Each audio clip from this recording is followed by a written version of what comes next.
Assalamualaikum warahmatullahi wabarakatuh. Selamat pagi dan salam sejahtera untuk kita semua. Kembali lagi pada program Sapa Kaltim bersama saya Jusni Ananda Fitri. Saudara, pada program Sapa Kaltim kita pada pagi hari ini akan membahas topik yang sangat menarik, yaitu seputar tentang maraknya pola hidup tidak sehat di kalangan Gen Z. Oleh karena itu, pada pagi hari ini kita akan mengupas tuntas bagaimana sih sebenarnya pola hidup sehat yang baik di kalangan Gen Z. Tentu saja pada pagi hari ini saya tidak sendiri karena saya sudah ditemani oleh narasumber yang sangat luar biasa dan cantik sekali pada pagi hari ini, yaitu Ibu Eka Putri Rahayu MPH selaku dosen Fakultas Kesehatan Masyarakat Universitas Mula Warman. Assalamualaikum Ibu, selamat pagi, gimana kabarnya? Waalaikumsalam, baik. Oke, baik Ibu. Nah, saudara, mungkin untuk lebih mengenal lebih jauh Ibunya, mungkin boleh dari Ibu memperkenalkan kira-kira saat ini apa sih kesibukannya dan sedang berkecimpung di bidang apa? Monggo silahkan Ibu. Ya, nama saya Eka Putri Rahayu. Saat ini saya bekerja sebagai dosen di Fakultas Kesehatan Masyarakat Universitas Mula Warman pada Prodi S1 Kesehatan Masyarakat. Selain mengajar, saya juga melakukan publikasi, penelitian, dan pengabdian masyarakat. Oke, baik. Sepertinya cukup sibuk ya, Bu, dengan mengajar para mahasiswa dan juga melakukan publikasi. Nah, mungkin langsung saja nih, Bu, kita masuk ke pembahasan kita terkait pola hidup sehat ala Gen Z. Bu, yang mau saya tanyakan yang pertama, pola hidup sehat itu apa sih, Bu, dan seberapa penting? Oke, pola hidup sehat itu adalah kegiatan atau perilaku yang kita lakukan sehari-hari untuk menunjang kehidupan kita. Sehat itu dikatakan secara jasmani dan rohani kita melakukan kegiatan yang produktif. Kalau tidak sehat, berarti kita tidak bisa melakukan kegiatan yang produktif. Oke, baik, Bu.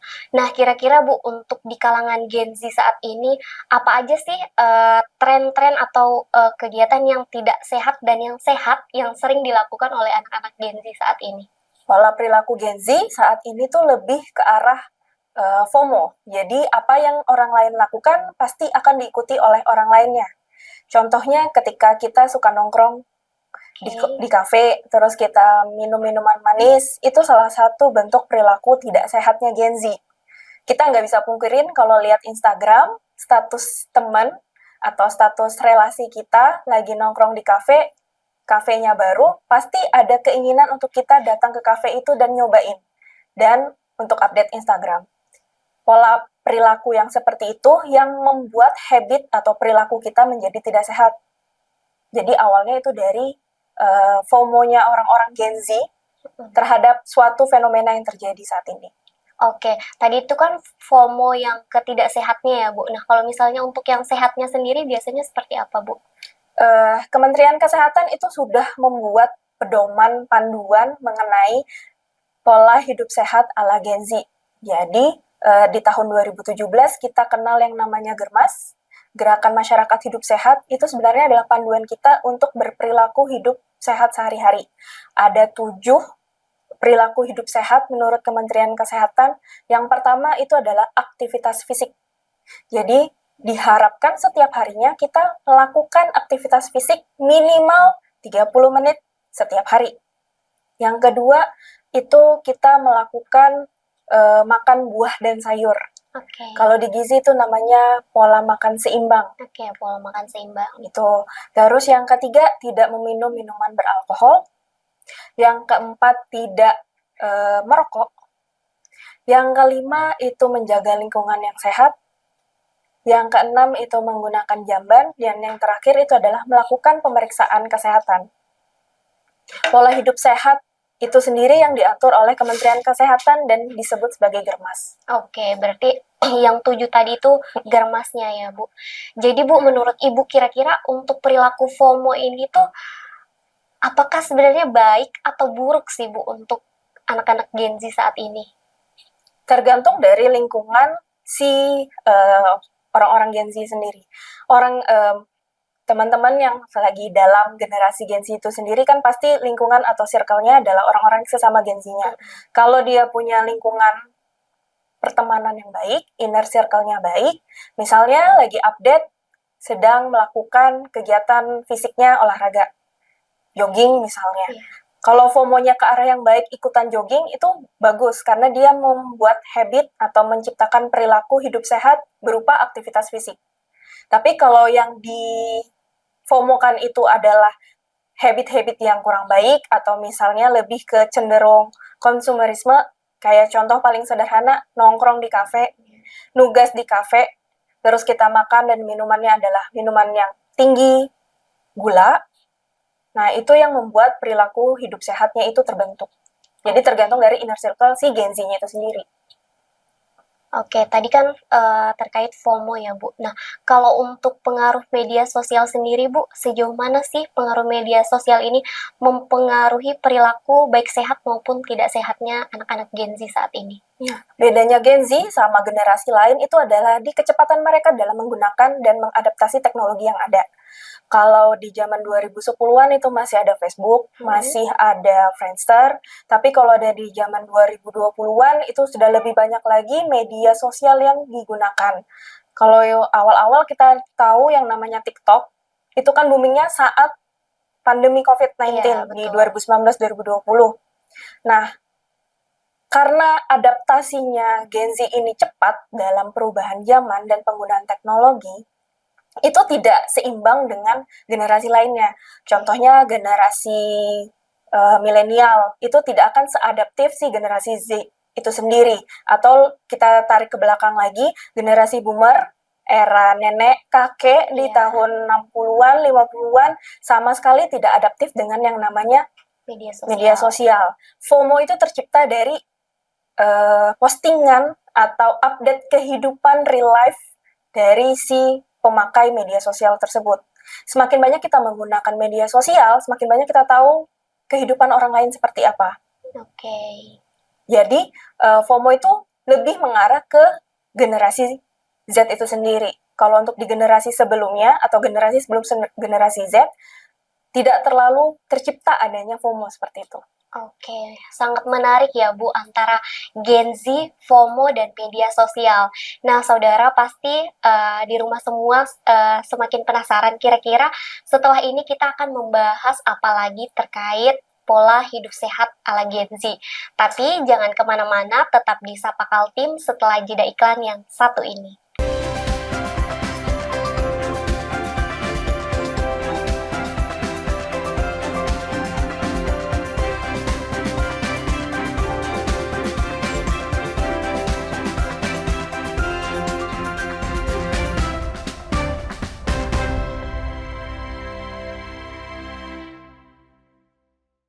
Baik, selamat pagi saudara. Kembali lagi bersama kami pada program Sapa Kaltim. Saya Jusniananda Fitri dan narasumber kita yaitu Ibu Eka Putri Rahayu MPH. Nah, menarik sekali tadi kita sudah membahas tentang apa sih pola hidup sehat itu dan kegiatan-kegiatan apa saja sih yang sedang tren dilakukan anak-anak Gen Z saat ini. Nah, mungkin selanjutnya kita akan membahas kira-kira nih Bu, tadi kan sudah dibahas terkait media sosial. Gimana sih caranya supaya kalangan Gen Z ini tidak terlalu terpaku atau terikat dengan media sosial dalam menjalankan pola hidup gitu, entah itu sehat atau tidak sehat. Ya, jadi karena generasi Z ini itu adalah lingkupnya adaptif terhadap teknologi, yang bisa kalian lakukan itu adalah kembali ke dunia nyata. Jadi lebih banyak aktivitas yang dilakukan di kehidupan sehari-hari dibandingkan aktivitas di media sosialnya. Seperti itu.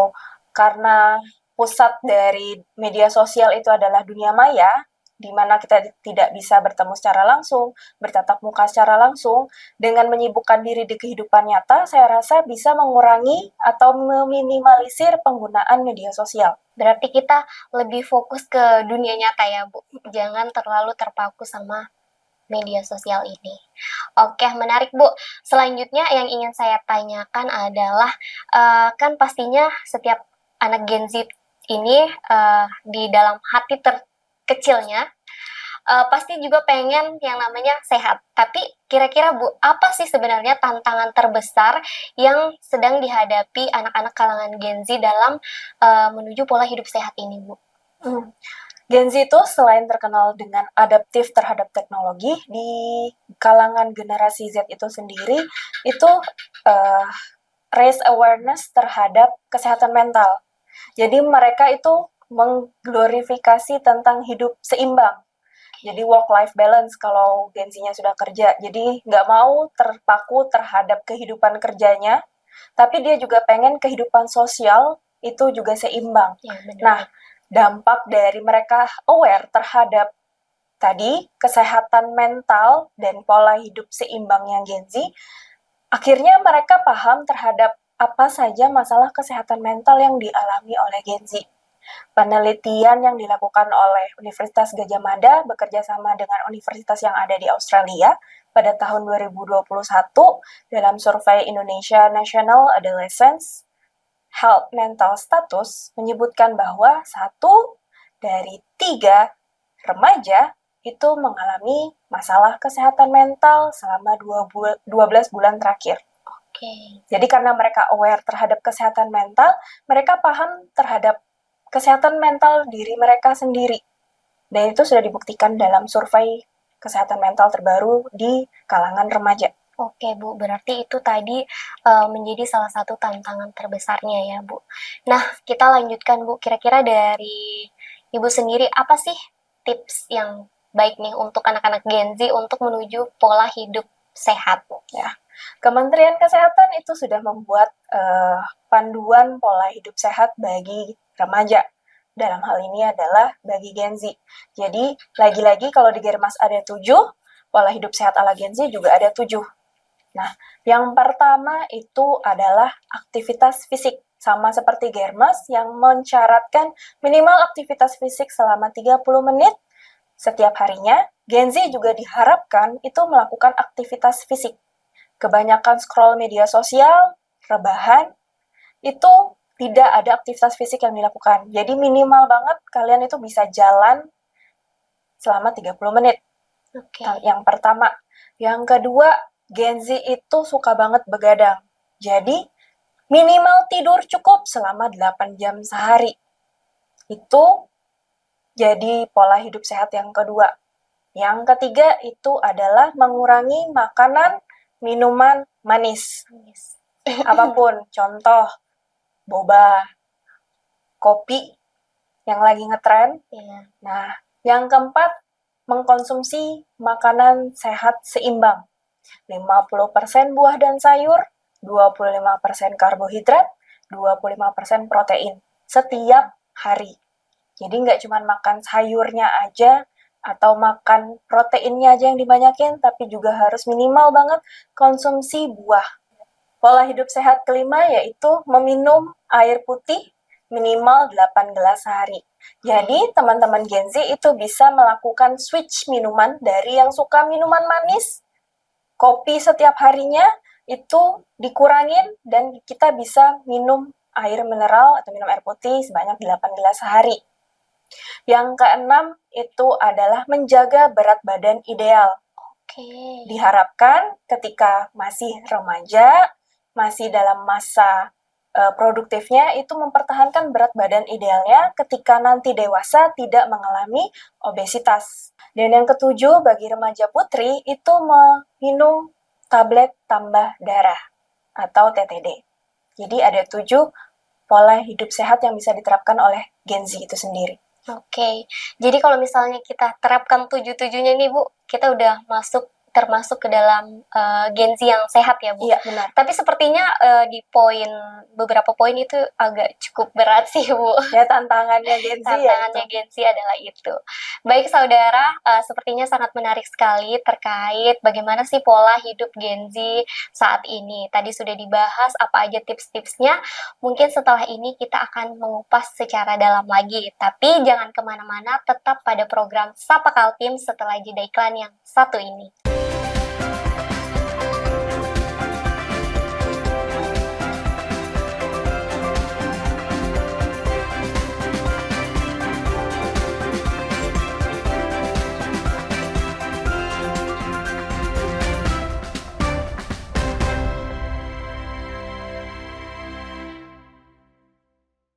Baik, selamat pagi saudara. Kembali lagi pada program Sapa Kaltim bersama saya Jusni Ananda Fitri dan narasumber kita Ibu Eka pada pagi hari ini. Nah, menarik sekali pemirsa, tadi kita sudah membahas apa aja sih tips dan tantangan pola hidup sehat di kalangan Gen Z ini. Nah, mungkin di segmen terakhir kita pada pagi hari ini kita akan membahas terkait teknologi apa saja sih Bu yang dapat digunakan oleh kalangan Gen Z untuk menuju pola hidup sehat saat ini. Kira-kira apa aja tuh Bu? Silahkan. Ya, jadi karena generasi Z ini adaptif terhadap teknologi, kita akan memanfaatkan teknologi untuk kepentingan kesehatan kita. Jadi, teman-teman yang generasi Z itu bisa melakukan tracking atau pemantauan kesehatan kalian melalui aplikasi. Jadi, ada aplikasi yang digunakan untuk mengingatkan atau reminder buat teman-teman belum minum 8 gelas per hari. Ada juga aplikasi yang mengingatkan teman-teman untuk mencukupi kebutuhan tidur setiap harinya sebanyak 8 jam sehari.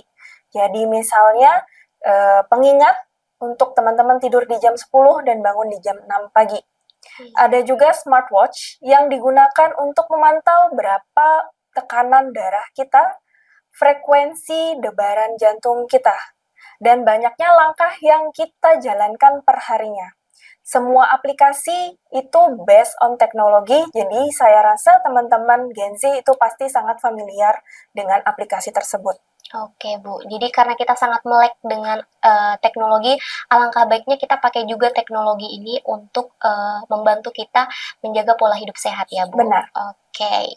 Nah Bu, mungkin kita berpikir atau memandang jauh ke depan. Kira-kira nih Bu, apakah nanti ke depannya akan ada perbedaan antara pola hidup sehat maupun tidak sehat antara Gen Z saat ini dengan gen-gen yang berikutnya seperti gen alpha maupun yang lainnya itu, Bu? Ya. Seperti apa? Jadi terjadi perubahan tren penyakit dari penyakit menular sekarang bergeser ke penyakit tidak menular.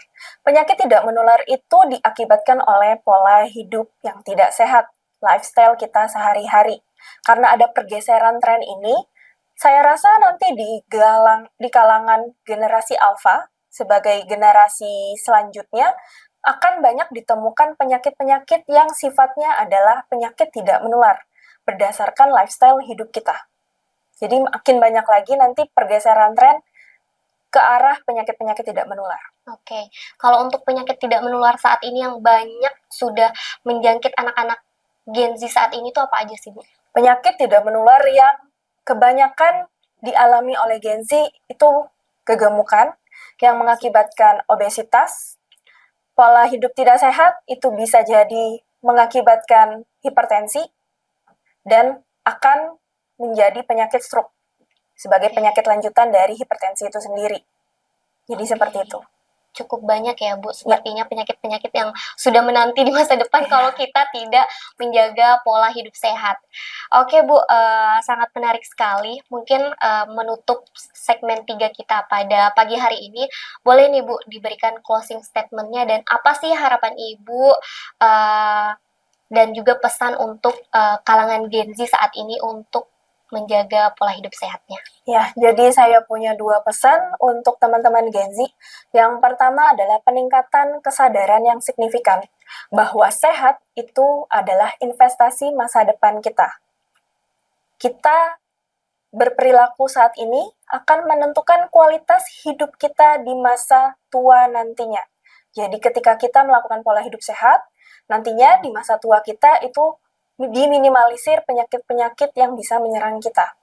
Yang kedua adalah perubahan perilaku yang positif. Karena generasi Z itu sangat adaptif terhadap teknologi tadi, saya mengharapkan teman-teman generasi Z itu kembali ke dunia nyata. Melakukan banyak aktivitas fisik di luar dan banyak melakukan kegiatan-kegiatan yang ada di dunia nyata dibandingkan scroll media sosial. Itu saja.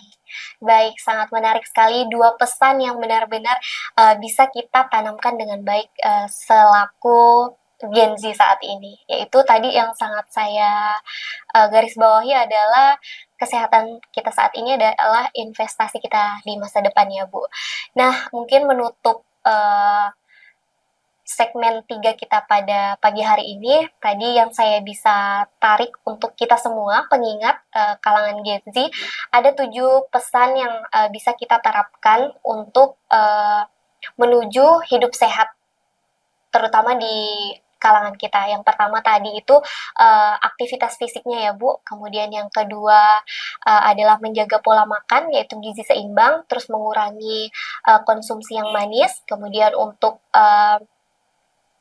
menjaga konsumsi air putihnya dalam per hari, kemudian menjaga pola tidurnya, kemudian juga tentunya kita harus menjaga berat badan ideal kita, dan satu pesan lagi untuk para remaja di luar sana, agar rutin mengonsumsi tablet tambah darah. Ya, Seperti bagi itu remaja ya Bu Putri. ya.